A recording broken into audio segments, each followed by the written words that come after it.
Had a comparison of pickups on CW at Reverse Beacon Network RBN skimmers today morning around 7 a.m. local time between low power and full power of my FT710 radio.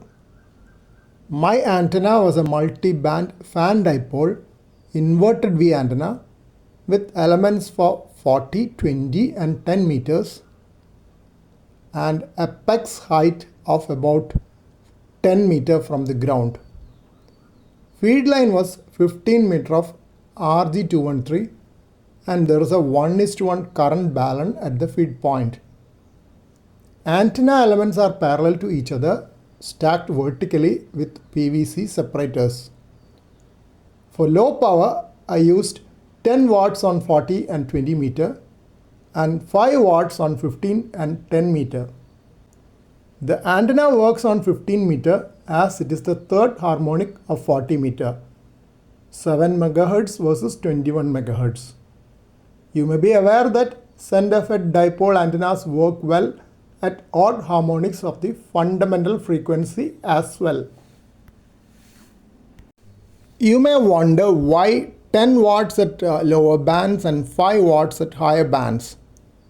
The most popular QRP radio in this region currently is the Mubitex, which has lower power on higher bands. That is why lower power was chosen on higher bands to simulate the effect of Mubitex. In my earlier days on ham radio, the popular QRP radio in this region was VU2 VWN QRP, of which I had also homebrewed one and used for quite a long period. We all miss VU2 VWN, who became silent key over a decade back. For the low power test, I got picked up by the RBN skimmer at VU2 PTT at 171 miles with a signal to noise ratio of 8 decibels on 40 meter. CW speed was set at 20 words per minute in the keyer on my FT710 radio. There was no pickup on RBN on any other bands. I am planning to continue similar tests at other times to study propagation from QRP setups for the benefit of QRP users in this region. Many of the QRP users in this region are on SSB and these tests may not reflect their on-air performance. But I am aware of some who have worked much more DX with Mubitex on higher bands than me with FT710. That may be due to better antenna setups, location, and most important, sheer dedication to listen and work stations in a radio without a waterfall display. May I request my ham friends to plan similar studies so that we can get an idea on QRP propagation from this region.